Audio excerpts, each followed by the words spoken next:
Praise the lord. బాగున్నారా? ఉదయకాలం ప్రార్థన చేసుకున్నారా? దేవుని సన్నిధానంలో సిద్ధపడి ఉన్నారా? మరి దేవుడు నీతోనే మాట్లాడటకు ఆయన ఎంతగానో ఆశకొని ఉన్నాడు. ఉదయకాలము ఆమోస్ గ్రంథం 4వ అధ్యాయము 12వ వచనం చదివి దేవుని యొక్క వాక్యాన్ని ధ్యానిస్తాం. మీ దేవుని సన్నిధిని కనబడుటకై సిద్ధపడుడి అంటున్నాడు. మీ దేవుని సన్నిధిని కనబడుటకై సిద్ధపడుడి. యేసయ్య నీతోనే మాట్లాడుతున్నాడు. ఇంకా నువ్వు ఈ లోకపు బంధకములలోనే ఉండి ఉన్నావా? నువ్వు పాపపు జీవితంలోనే ఉండి ఉన్నావా? మేల్కోవ కలిగి నువ్వు ప్రార్థన లేకుండా నువ్వు ఈ లోకపు ఇచ్చల్లో ఉండి ఉన్నావా? నీతోనే యేసయ్య మాట్లాడు. ఆయన నమ్మదగిన దేవుడు. మీ దేవుని సన్నిధిన కనబడుటకై సిద్ధపడు. ఉదయకాలం మనం ఏం చేయాలా? వాక్యం చదువుతున్నాం కదా, ప్రార్థనలు చేసుకుంటున్నాం కదా, ఇంకా చేయని బిడ్డల కొరకు యేసయ్య ఆశీర్వదిస్తున్నాను. మీ దేవుని సన్నిధిన కనబడుటకి సిద్ధపడాలని ఒక క్రమశిక్షణ కలిగినటువంటి జీవితాన్ని నీకు ఇస్తానంటున్నాను. ఏదైతే నీ ఈ లోకంలో పాపపు జీవితంలో ఉండి ఉన్నావో వాటిని అన్నిటినీ విడిపించి ప్రార్థన పూర్వకంగా నువ్వు ఆయన సన్నిధానంలో వచ్చి మోకరించి నువ్వు ప్రార్థించినట్లయితే నీకేమంటున్నాడట? మంచి ఈవులను ఇస్తానంటున్నాడు కదా. ఆయన నీ చుట్టే ఉన్నాడు, దాన్ని నువ్వే వెతుకుతలేవు యేసయ్య. ఆయన ఏమనుకుంటున్నాడంటే, నేను ఆయనతో నిన్ను కలుసుకోవడానికి, నిన్ను ఒక స్నేహితుడిగా ఎంచుకొనడానికి, నీ కొరకు నిలబడడానికి సిద్ధంగా ఉండి ఉండగా నువ్వు ఎందుకు నీ దేవుడైన యెహోవా సన్నిధానంలో రాలేకపోతున్నావు? నువ్వెందుకు సిద్ధపడతలేవు? చూడండి, మనం చర్చికి వెళ్ళాలనంటే మెసేజ్ టైంకో కానుకలు బట్టే టైంకో వెళ్తూ ఉంటాం. స్కూల్కి వెళ్ళాలనంటే కరెక్ట్ షార్ప్ టైం 9 అనంటే 5 minutes ముందే ఉంటాం. కాలేజ్కి వెళ్ళాలన్నా ఒక 5 minutes ముందే ఉంటాం. డ్యూటీస్కి వెళ్ళాలన్నా, వర్క్కి వెళ్ళాలన్నా ఒక 5-10 నిమిషాలు ముందే ఉంటాం. కానీ దేవుని సన్నిధానంకు రావాలి అనంటే మొదటి ఆరాధన అయిపోవాలి, 2వ ఆరాధన, 3వ ఆరాధనకి వెళ్తానంట కదా. కాదు, ఉదయకాలం జరుగుతున్నటువంటి ప్రార్థనల్లో అంటే 5-10 నిమిషాలు ముందుగానే వచ్చి మోకరించి ప్రార్థించాలి. యేసయ్యా, నా పాపపు జీవితంలో అన్నింటినీ విడిపించి సన్నిధానంలో నేను వచ్చి ఉన్నా, ఈరోజు మొక్కసుటిగా నాతో మాట్లాడండి అని నువ్వు అడిగితే యేసయ్య నీతోనే మాట్లాడు. నీ పాపపు జీవితాన్ని, నువ్వు ఈ లోక ఇచ్చలను అన్నిటినీ యేసయ్య రక్తంలో నేను కలుగుతాను, నీ కొరకు నిలబడతానంటున్నాడు. నీ నిజ స్నేహితుడు కలిగి ఉన్నాడు కదా. అందుకనే దేవుడు ప్రార్థనలు వింటాడు. ఎప్పుడు వింటాడు? నువ్వు ఆయన సన్నిధానంలో వచ్చినట్లయితే వింటాడు.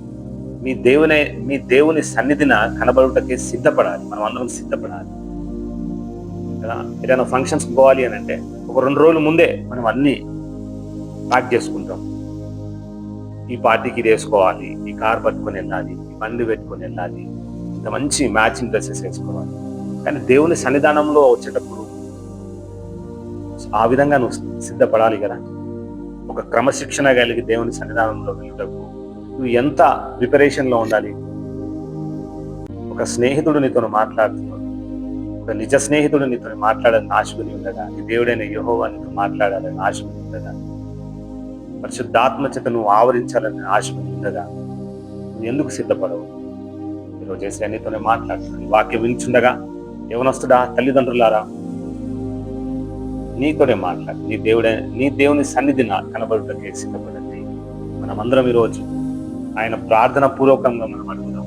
యేసయ్యా, నీ సన్నిధిలో మేము కనబడుటకు సిద్ధపడుచున్నాం. అయ్యా, మాతో మాట్లాడండి. ఈరోజంతయు మమ్మల్ని నడిపించండి. ఆయన మా నిజ స్నేహితుడా, మాతో మాట్లాడండి. మా కొరకు నిలబడే దైవమా, నీకే స్తోత్రం.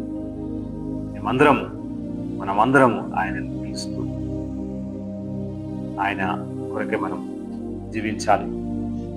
దేవుని యొక్క ఆజ్ఞలను, మన పాప బంధకములన్నీ విడిపించి, మన పాపములను విడిపించి నీ కొరకు యేసయ్య దిగి వచ్చినాడు కదా. మరి మన పాపములను అన్నింటినీ విడిపించి మన ప్రార్థన విజ్ఞాపనల చేత ఆయన సన్నిధానంలో మనం అందరం వచ్చి ఒక క్రమశిక్షణ కలిగినటువంటి జీవితాన్ని మనకి ఇవ్వాలని ఆశకొని ఉండగా, అందరూ ఈరోజు సిద్ధపడాలని మాట వినిచుండగా మీ కొరకు ఈ వాక్యాన్ని బలపరుస్తున్నాడు. మీరందరూ మీ హృదయంలో ఈ వాక్యాన్ని ధ్యానించండి. మరి యేసయ్య కొరకు మనం అందరం సిద్ధపడే బిడ్డలుగా ఉండే కృపను మనందరం యేసయ్య దయచేయండి దాకా ప్రార్థన చేసుకుంటాం. స్తోత్రం నాయన ప్రభువా, అవునయ్యా నీ సన్నిధానంలో సిద్ధపడుటకు, నాయన నీ సన్నిధానంలో కనబడుటకు, అయ్యా నీ సన్నిధానంలో క్రమశిక్షణ పొందుటకు, ఆయన నీ సన్నిధానంలో ప్రభా ఆత్మీయ జీవితంలో ఎదుగుదల కొరకై మేము సిద్ధపడే బిడ్డలుగా ఉండే కృపను మాకు దయచేయమని వేడుకొచ్చున్నాం. మా పాపపు జీవితములన్నింటినీ బంధించుకొని అయా ప్రార్థన విజ్ఞాపముల చేత నీ సన్నిధానంలో మేము వచ్చి ఉన్నాము నాయన. ఈరోజు అయా ఒక క్రమశిక్షణ కలిగినటువంటి జీవితమును మాకు దయచేయమని వేడుకొచ్చున్నాము. అది ప్రభా నాయన మంచి మార్గములలో మేము అందరము నడుచుటకు నైనా మీరు మాకు నేర్పించిన విధానాన్ని బట్టి వందనాలు, స్తోత్రాలు. స్నేహితులుగా మమ్మల్ని ఎన్నుకొని ఉన్న దైవమానికి స్తోత్రం. ఈరోజు అంతయు నాయన ప్రభా నీ కొరకు, నీ పని కొరకు అయా మొదటిగా ఉండే బిడ్డలుగా ఉండే కృపను మాకు దయచేయమని వేడుకొంచున్నాం. అయా నీ పనిలో, నీ చర్చిలో మేమందరం మొదటిగా ఉండుటకు నైనా నీ కృప దయచేయండి. నీ వాక్యం వింటూ ఈ లోకంలో నీ కొరకే జీవించే కృపను మా అందరికీ దయచేయండి. నేను ఈరోజు వాక్యం వింటుండగా యవనస్తులను, తల్లిదండ్రులను దీవించమని వారి జీవితంలో నీ దేవుడైన యెహోవా కొరకు సిద్ధపడే బిడ్డలుగా ఉండే కృపను దయచేయమని వేడుకొంచున్నాం. నాయన ప్రభా మిమ్మల్ని ఆహ్వానిస్తున్నాం నాయన, మా హృదయంలో రండి, గొప్ప కార్యం జరిగించండి నాయన. ఈ వాక్యంను వించుండగా ఆయన నెమ్మది లేక ఇబ్బంది పడుతున్న బిడ్డలను బట్టి, సాతాను బంధకంలో ఉన్న బిడ్డలను బట్టి, ఆయన అనారోగ్యతలో ఉన్నటువంటి బిడ్డలను బట్టి మేము ప్రార్థిస్తున్నాం నాయన. వాటిని అన్నిటిని విడిపించమని వేడుకొంటున్నాం. అవునయ్యా అంటే నాయన యేసయ్యానికే స్తోత్రం ప్రభా. ఈ రోజంతయు ఈ వాక్యంను వారి జీవితంలో నెమరేసుకొని నాయన ప్రభా బయలుదేరి వెళ్ళుచుండగా ఒక కార్యం జరిగించమని సాక్షి బిడ్డలుగా నిలబెట్టుకుని నజరేయుడైన నమ్మదగిన యేసు నామమున వేడుకొంచున్నాం తండ్రి. ఆమేన్.